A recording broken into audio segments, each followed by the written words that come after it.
Hello, Dr. Jackson. We're going to talk about this self-care right now. We all have goals, dreams, and even aspirations of what we want to accomplish.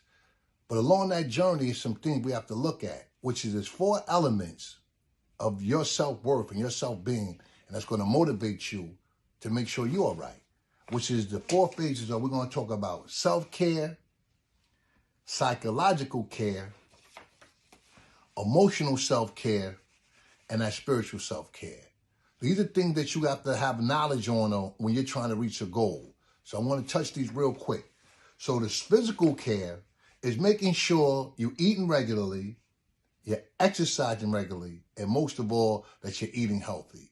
Because back and forth to the doctor and them checkups on your physical health is going to become instrumental in which way you want to go. Because laying up somewhere in a bed or a hospital and then wondering why didn't you take care of your self-care is really going to be an issue.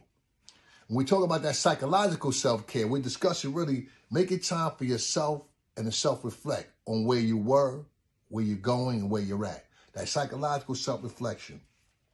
Having a therapist or somebody to talk to, that also helps psychologically, because then you get to bounce your thoughts and ideas off someone and do that, also that reflection. Journaling. People always like, when I say journaling, they look at me like I'm crazy. But journaling for me, it's a roadmap. It showed me where I was last year and where I am now. So journaling works for me, sticky pads, writing it down, texting to yourself, just being in tune with knowing where you're at. It's like a roadmap, MapQuest.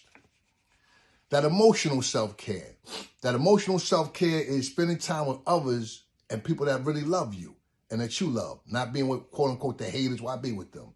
And stay in contact with important people in your life, people that you want to emulate, people that, motivate you. Be around them. And give yourself that positive affirmation every day, which will emotionally enhance your state of being and your state of mind. Lastly, we talk about that spiritual self-care. Make time to also reflect, spend time with nature, and find that spiritual connection with yourself and the community.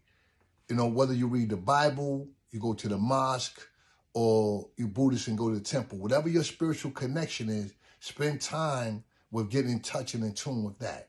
That's Dr. Ulysses Jackson making sure that you have your self-care taken care of so you can reach all your goals and aspirations. Dr. Ulysses Jackson, thank you.